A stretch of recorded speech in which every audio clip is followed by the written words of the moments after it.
Yeah.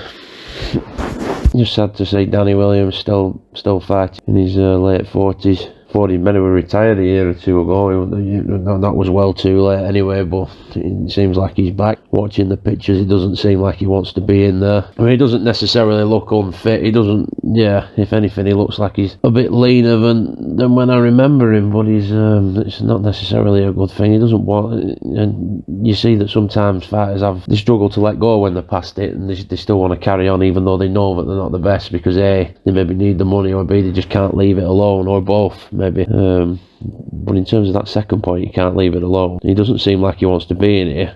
Well, he doesn't want to be in here, looking at these pictures. He's got nothing to offer. He's been knocked out God knows how many times. Thankfully he didn't get brutally knocked out here, but still getting clouted about the head, which ain't any good for anybody, let alone a guy at this age with his history. So yeah, it's sad to see, and I know there's nothing, there's not really, because he goes all over Europe and does it, and I don't even know about this, and it doesn't even look like apparently it was a professional fight, but it looks like it's in a gym, looks like a glorified, well, it looks like a sparring session without the head guards, to be honest. But anyway, he shouldn't be in there. He shouldn't be in there taking this. There is an argument to say, if it's what he wants to do.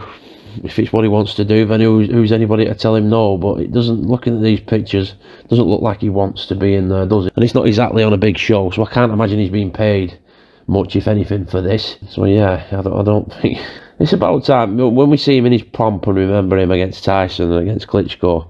Obviously the Tyson who we thought was over the hill, it wasn't by any means a prime Mike Tyson, but he still stopped Mike Tyson. So he's always going to have that, and then he went in against Klitschko. Granted he got beaten, but you could still say he went in there with him. Still knocked out Mark Potter with one arm. What about all these promoters that have enjoyed seeing him and made hell of a lot of money off him getting his head stoved in over the years? What about they step up and I'm not talking about charity, but maybe why don't they just have a word with him, give him a bit of advice, maybe offer him a bit of a job. I mean, Matchroom. I can't even remember. I'm sure he worked with Frank Warren, but Matchroom, he'll have worked with Barry Hearn, and obviously Barry Hearn's still involved with Matchroom. He started it. Surely, they always bang on about how much money they've got and how successful they are. Surely they could offer some sort of... And they have their own gym as well. They have the Matchroom gym. And they've got all sorts of stuff. They're on YouTube. They run their own shows. They do various different sports. They've got massive offices and do all sorts of extended interviews and content. Surely they could offer him a role.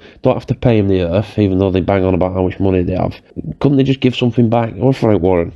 I know they haven't quite got they're not as big by Matchroom's own admission. They probably don't, Queensbury and Frank Warren don't have the money and all the different fingers in all the different pies, so he probably doesn't have as much scope to do it. But surely one of them could at least speak to him if they haven't already. I don't imagine that they have.